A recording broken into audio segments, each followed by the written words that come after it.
Hello, everybody. There is a very well-known Ramban at the beginning of our parsha who brings down the words of Rashi, who in turn is paraphrasing a medrash.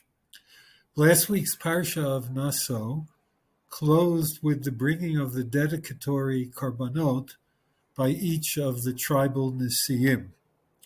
Our parsha begins with the commandment to the Kohanim regarding the preparation of the menorah in the Mikdash, Beha'a'lotcha, Tanerot, etc. The question that's raised is, why are these two topics adjacent one to the other? And so the Medrash, as quoted by Rashi and then cited by the Ramban, suggests that Aaron was forlorn as he watched each of the tribal Nesiim bring a korban, but the tribe of Levi was not represented in this once-in-a-lifetime celebration. Why not? Aaron was dejected by it.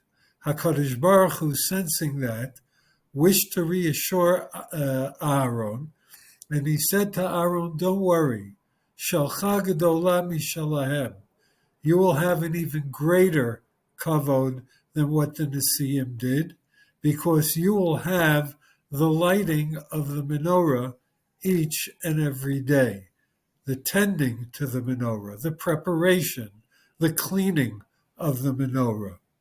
And so this was meant to comfort Aharon. And perhaps we could understand this, that whereas the korbanot of the Nesiim was a one-time happening as the Mishkan's service was inaugurated, the tasks that devolved upon the Kohanim was a day-to-day requirement, and therefore one day after the next, the Kohanim would be involved, whereas the Nesiim had a one-time involvement at the very beginning of the service of the Mishkan. But the Ramban himself then raises an interesting question. Why is it that according to this answer, HaKadosh Baruch Hu specifically picked the daily tending of the menorah as a way to comfort Aaron? Why not the fact that the Kohanim had to deal with the Ketoret, or with the daily korbanot and the sacrificial offerings, and many other things that they did on a daily basis in the Mikdash? Why dafka the lighting of the menorah? And so the Ramban, and here's what makes it so well known, the Ramban suggests that while the simple pshat of the psukim deals with the daily tending to the candelabra of the Mikdash, of the Mishkan, and then later the Beit HaMikdash, there's actually here an allusion to the different candle lighting, and that is the whole story, miracle, and mitzvah of lighting Chanukat Chanukah, the Chanukiah of Chanukah, which commemorates the miracle brought about by whom?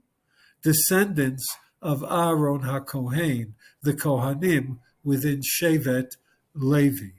This is something that was to endure. Okay, how is this better than anything else? That too happened in the time of the Beit HaMikdash. So why is that picked over the Ketoret or Korbanot or anything else that the Kohanim did? And the answer is because it wasn't limited to the Mikdash. Whereas even the lighting or the tending to the menorah in the Mikdash was only applicable so long as there was a sanctuary, the lighting of the Chanukiah that commemorates the miracle of Bnei Aharon is something that transcends the time span of a sanctuary. It's something that Jews have been doing until this very day. And I think this teaches us an important lesson. Sometimes the hoopla and the fanfare, such as that which was attendant to the special dedicatory korbanot of the Nesiim, grabs all of the headlines and attention. But who really remembers it to this day? Yes, There's some people in the first 12 days of Nisan who have a minhag to read the Parshat HaNasi Shaloto Hayom, but it certainly doesn't rival the publicity and the fondness that Am Yisrael has for the mitzvah of lighting Hanukkah candelabra every single year.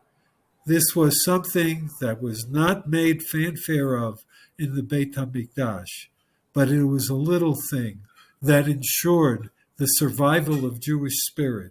And therefore, at the end of it all, the ritual that endured through thick and thin is the ritual of the lighting of the Chanukiah. Shabbat Shalom.